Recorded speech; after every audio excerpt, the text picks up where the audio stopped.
eu sou a professora Ana Carolina e vou lecionar a disciplina de arte para o 7º ano do Colégio Emaús.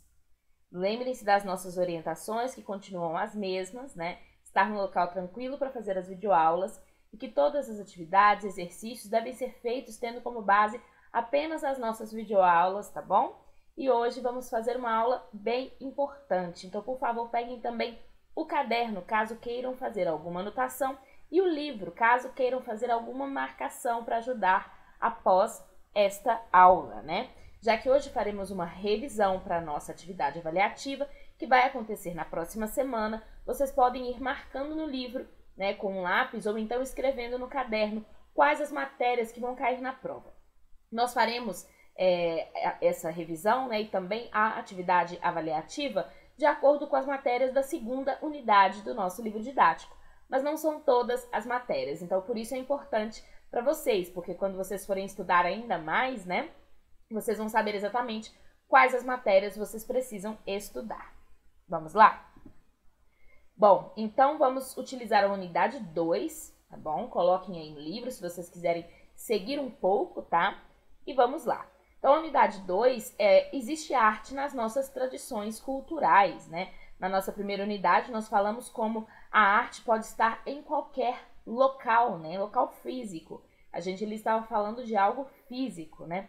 Ou a arte está só no museu, ou ela pode ir também para a rua.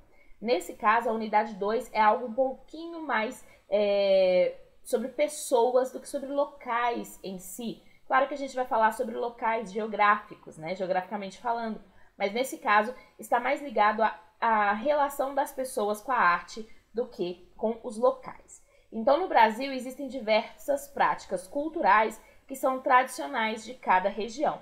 O país, né, o nosso país, é um país de dimensões continentais, ele é muito grande, então cada uma das regiões vai acabar tendo uma cultura própria, apesar de que, no fim, todas elas acabam se entrelaçando para formar a cultura do nosso país.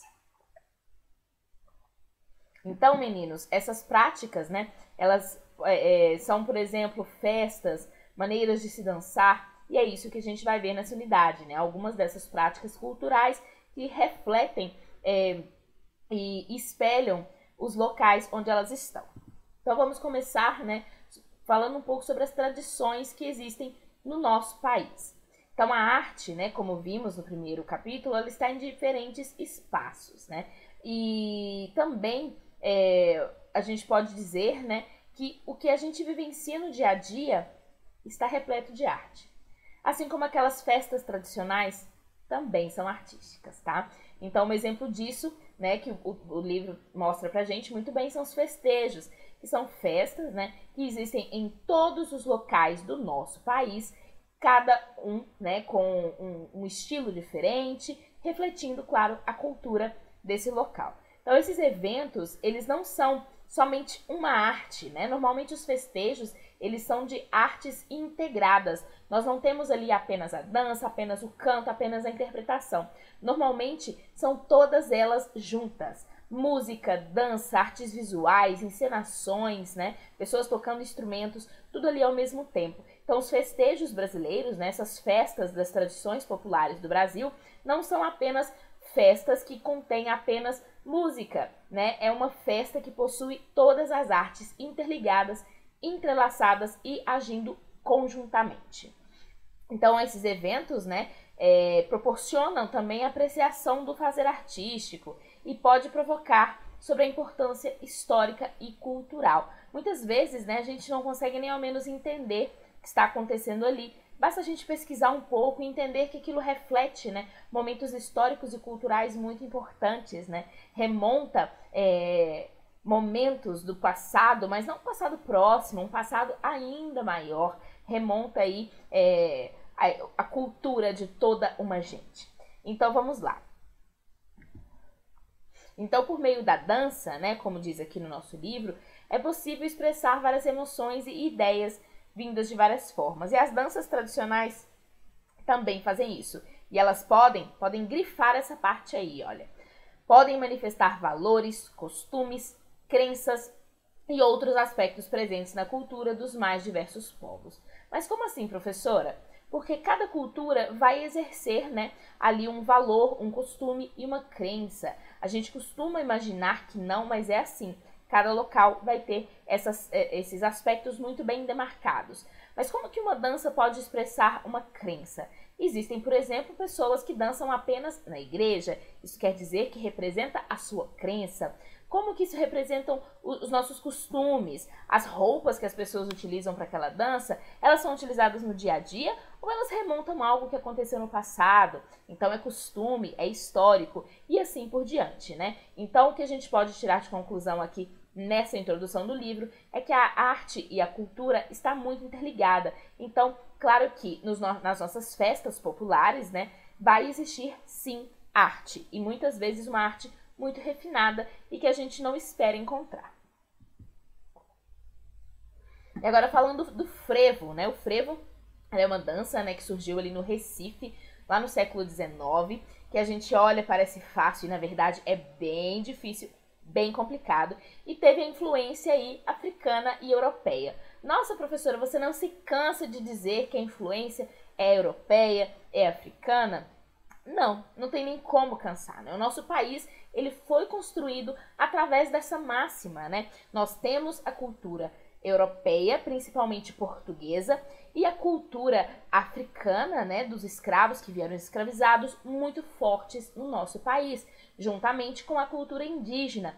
Então, esses três, né, são os pilares da nossa cultura e a gente não consegue negar isso, porque está em todo lugar. Então, é sempre importante falar sobre isso. E o frevo é uma manifestação que é essencialmente musical. Ela é poética, ela é coreográfica, né? E faz parte das celebrações do carnaval. Mas na verdade, tá, meninos, não é uma dança exclusivamente do carnaval lá de Recife. Você pode viajar para Recife e encontrar pessoas ensaiando frevo, né? E é bem bonito, é uma dança bem diferente e que na verdade é bem interessante da gente assistir. O canto da poesia busca expressar saudade dos carnavais passados e o amor dos foliões ao Recife. Então, olhem só, histórico, né? Busca falar sobre o passado e também ali demonstra essa ligação das pessoas com o seu local, com o seu espaço geográfico, né? Que é o amor pela cidade. E a contribuição africana vem em grande parte da capoeira. Olhem só que interessante. Porque lá no comecinho, né, quando o frevo surgiu, os brincantes que executavam esse espaço, vocês já sabem o que são os brincantes, né? Entre eles estavam os capoeiristas. Então, por isso que existem passos que você observa e fala, olha, parece uma arte marcial, parece uma luta, parece a capoeira. E é justamente por isso. Então, vamos agora falar, né, da dança do coco. A dança do coco, ele é um folguedo. Folguedo é a mesma palavra para festejo, tá? É tradicional do Nordeste do Brasil. É importante falar isso porque muitas pessoas falam, ah, professor, mas eu nunca vi. Porque, na verdade, estamos ali em outra região. E, na verdade, novamente, né, falando sobre a geografia do nosso país, que por ser extenso, possui aí várias camadas culturais. Então, a dança do coco, ela é nordestina, né? E os participantes batem palmas e tocam instrumentos. Então, a dança do coco é de lá do Nordeste. E o jongo, que também é chamado de caxambu, é uma dança que tem um ritmo de origem banto. Professora, o que é a origem banto? Os bantos eram os povos, né, que eram trazidos da África. Um desses povos, né, porque a gente não pode falar que esses escravos eram de um único local. Eles eram sim do continente africano, mas vários deles faziam parte de tribos diferentes, de locais diferentes. E esse povo, o banto, foram os povos mais escravizados aqui na nossa América do Sul, tá? Então eles têm aí um impacto fortíssimo na nossa cultura, na nossa história. Infelizmente, na nossa história de uma maneira bem complicada. Então, nós temos aí, né, essa dança que também tem essa inspiração africana. Lembrando que o jongo, ele nasceu, né, com uma tradição sobre as 4 estações, né, sobre o solstício de verão, solstício de inverno, e depois foi passando a adquirir algumas características cristãs. Professora, isso é possível? Sim, porque na verdade as culturas elas vão se modificando com o tempo e com a evolução dos pensamentos dos seres humanos também. E as folias que a gente conhece hoje, né, se algum dia vocês encontrarem com uma ou decidirem buscar para poder conhecer, elas são tradições antigas e que são passadas de geração em geração, Elas não morrem porque aquelas pessoas estão ali e vão ensinando aos filhos, que ensinam os filhos, que ensinam os filhos, e assim vai passando de geração a geração. E assim essas culturas não vão morrendo, né? E as heranças portuguesas, por exemplo, são estabelecidas aí do período colonial quando o Brasil era colônia de Portugal, né? E tiveram as influências das culturas indígena e africana também, e os povos que foram migrando para o Brasil. Porque a gente não pode falar também que é somente essas culturas, português, africano e o indígena. Na verdade, nós tivemos uma imigração muito grande, né? Muitas pessoas de vários países vieram para o Brasil em determinados momentos, até hoje ainda costumam vir para poder encontrar uma nova vida, né? Onde eles chamavam de Novo Mundo, né? A América. Então, essa é uma parte que nos dá uma expressão regional mais forte. Porque, por exemplo, as pessoas provenientes de países um pouco mais frios, como Holanda, Alemanha, e foram imediatamente ao sul do Brasil. Por isso a população do sul ela é um pouco mais branca, tem os cabelos louros, é a população mais branca do país. Enquanto as pessoas provenientes de países mais quentes, né, eles iam para o Nordeste, que é aí um país mais quente. E assim, vários povos foram se estabelecendo em determinados locais do nosso país e foram influenciando com sua cultura, sendo influenciados pela nossa e criando pequenas multiculturas durante todo o a nossa história e em todo o nosso território. Então, por isso que a nossa cultura é tão vasta e tão diferente. E aí vamos falar dos ciclos, né? Nós temos os ciclos das folias brasileiras. O ciclo carnavalesco, a gente não precisa nem explicar muito, né? É um ciclo que pega aí o espaço do carnaval. Temos também o ciclo junino, que pega aí a parte do meio do ano, e o ciclo natalino, que é o final do ano. E são várias as festas, né? O carnavalesco vocês já conhecem. Nós temos o carnaval do Rio de Janeiro, de São Paulo, temos o carnaval de Olinda, em Recife, em Salvador e assim por diante. E várias outras tradições menores, menos conhecidas e que são ali provenientes dessas regiões, tá bom? No ciclo junino a gente também não precisa nem mostrar, né, exatamente o que é, porque vocês também já sabem. Algumas pessoas gostam, outras não gostam, mas as festas ali do mês de junho têm características diferentes e isso vocês precisam saber em cada local. Por exemplo, aqui no Sudeste nós temos uma música mais ligada à sanfona, então, porque é um resquício de culturas que nós temos aqui, enquanto no Nordeste se utilizam outros tipos de instrumento e assim por diante. E a arte e geografia é justamente para expressar isso, né? Para mostrar que cada região vai ter sim a sua cultura. É uma conexão entre essas duas expressões, a arte e a geografia. Um local geográfico ele pode sim ser representado através de sua cultura.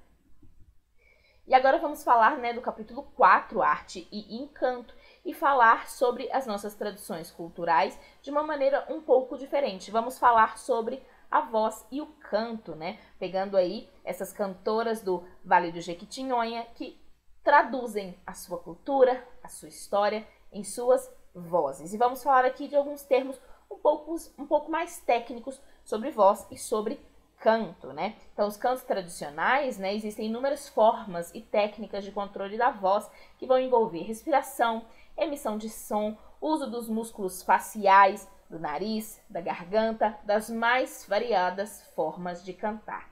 E a variedade de sons que a voz humana pode criar é surpreendente, tá? E esses sons têm vários parâmetros que a gente vai observar aqui agora, que são os elementos da música.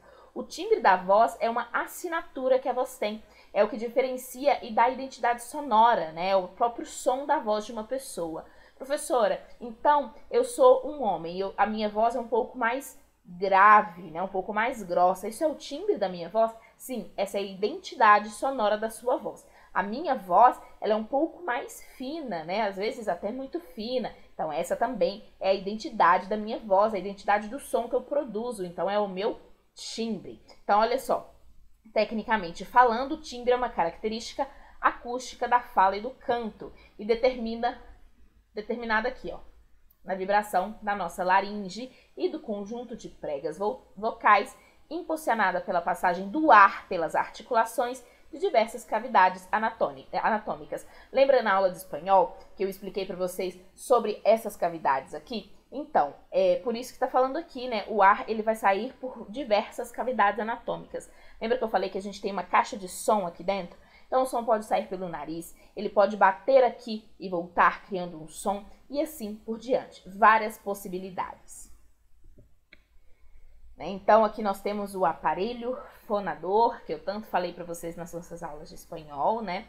E, na verdade, a gente precisa pensar que o formato das cavidades também, das pregas vocais, elas vão influenciar na voz dessas pessoas. Por isso que cada pessoa vai ter uma voz. Por isso que pessoas da mesma família podem ter vozes parecidas, né? Porque a sua anatomia é parecida. Se você pegar um áudio que a minha irmã grava, é a mesma coisa que eu gravei. Então, nós temos uma anatomia parecida. Nossa cavidade anatômica é muito similar, porque temos aí um DNA compartilhado, né? Então, além disso, os sons e as características da voz também vão ser influenciadas de outras formas, né? Como utilizamos o aparelhamento vocal. Então, por que uma pessoa precisa treinar muito para poder cantar bem? Porque ela está aprendendo a utilizar esse aparelho que ela tem, né? A quantidade de ar que vamos emitir ao cantar, existem vozes que são um pouquinho mais soprosas, né? Você sente o arzinho da voz, outras são mais duras,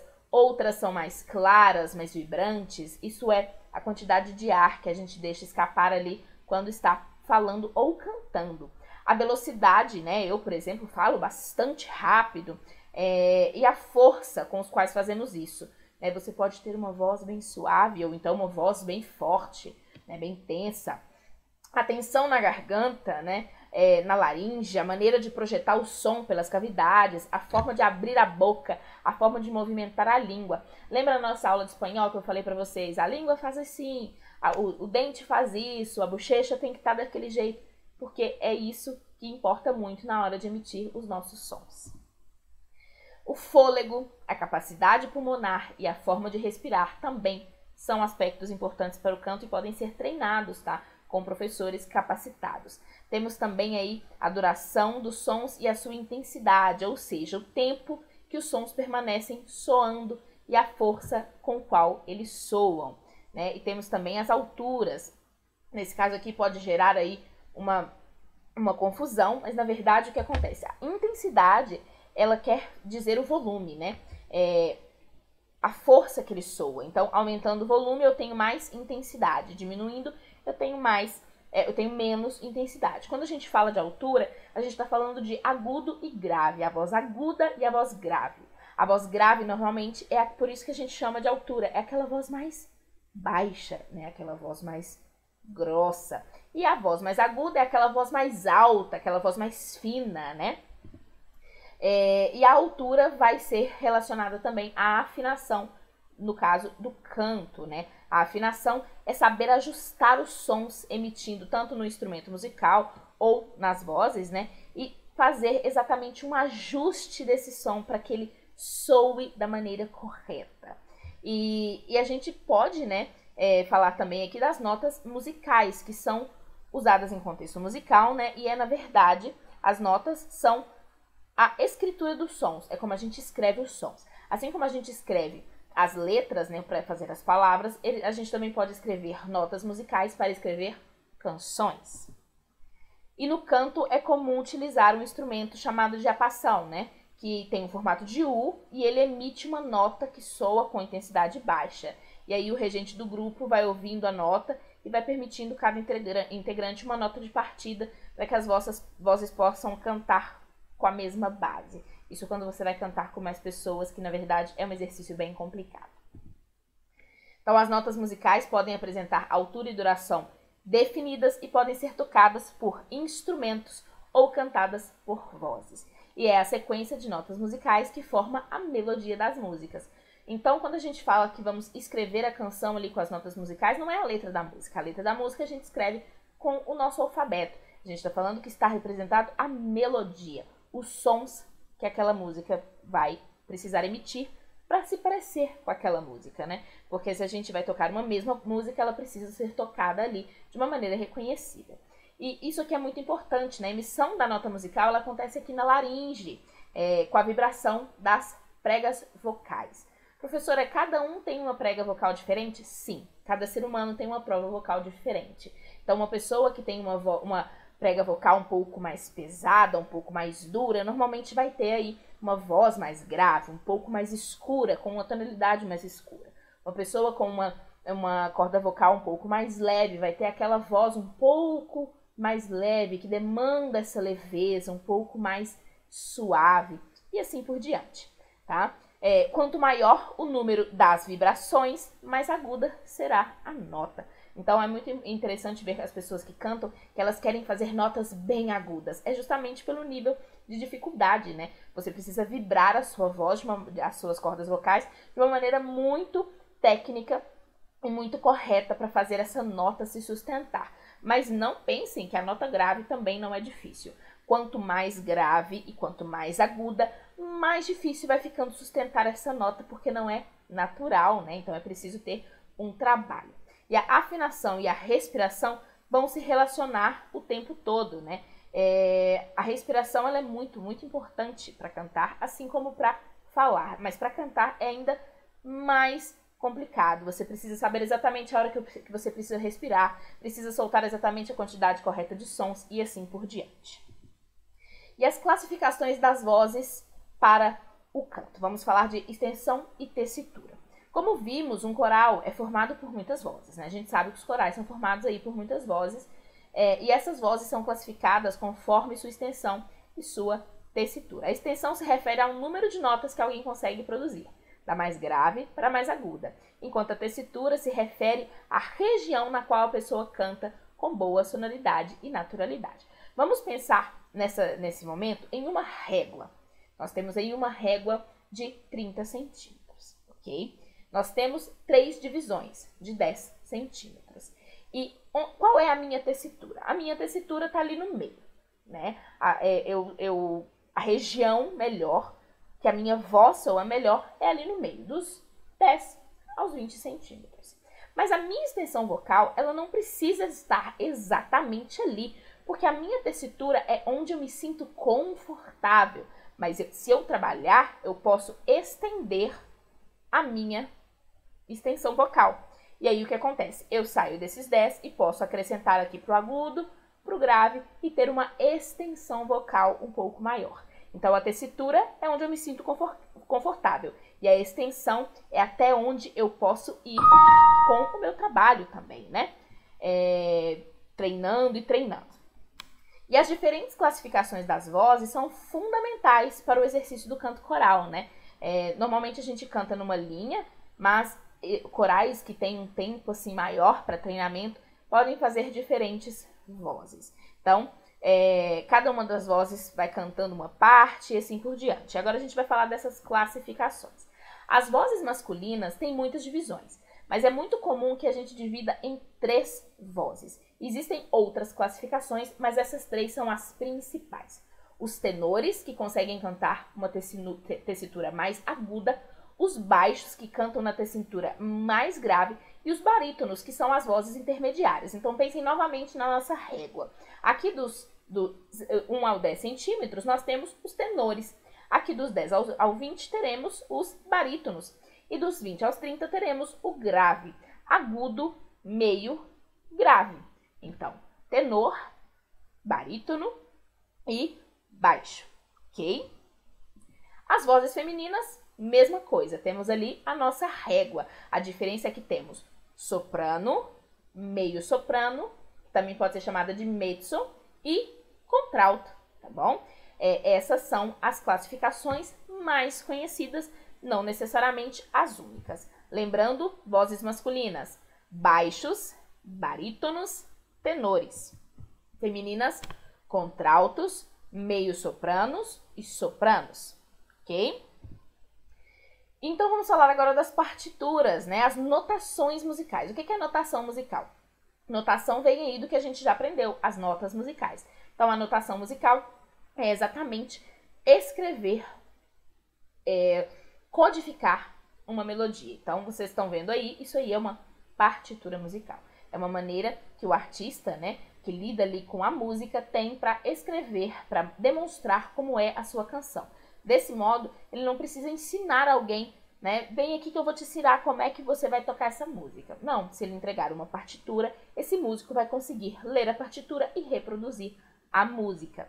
Entretanto, não é fácil ler partituras. As pessoas acham que é muito fácil e na verdade não é. É bem difícil e normalmente exige aí um grau de estudo bem bom para poder conseguir ler as partituras, tá? E falando do canto coral, né, na história da arte, é um canto coletivo que vai favorecer bastante a união entre as pessoas, são momentos muito divertidos, né? E ela é praticada há muito, muito, muito tempo. E nas culturas até hoje. Existem os registros mais antigos, né? Estão lá naquela caverna que já estudamos várias vezes, que é a caverna de Kogu, na Espanha, onde estão ali desenhos rupestres, né? Lá do período neolítico, de 10 mil anos antes de Cristo. Desde essa época já existem registros de que as pessoas se uniam para produzir arte conjuntamente com seus amigos, com as pessoas que estavam por perto, né? Na Grécia Antiga, o coro, que é o canto em grupo, era uma formação estabelecida e era considerada uma forma de expressão de humores do espírito, né? Normalmente as mulheres cantavam e era, na verdade, algo bem solidificado na cultura. Eles tinham isso muito sólida na cultura deles. E assim, em vários outros tipos de momentos da nossa história, né? Assim como o canto gregoriano, porque era da época do Papa Gregório e assim por diante. O nosso coral, ele passou por diversos momentos até chegar onde estamos. E existem várias maneiras também de se cantar coletivamente, não somente uma, tá bom? Bom, essa foi a nossa revisão. Vocês vão revisar, vão reler somente essas partes que eu falei para vocês. Não precisa reler toda a matéria, somente as que já falamos na aula de hoje, tá bom? Vejam a videoaula novamente, leiam os textos, né, completos no livro de vocês, tá? Eu tenho certeza que vocês vão se dar muito bem nessa prova. Então, boa sorte, nos vemos e lembrem-se, juntos no caminho certo.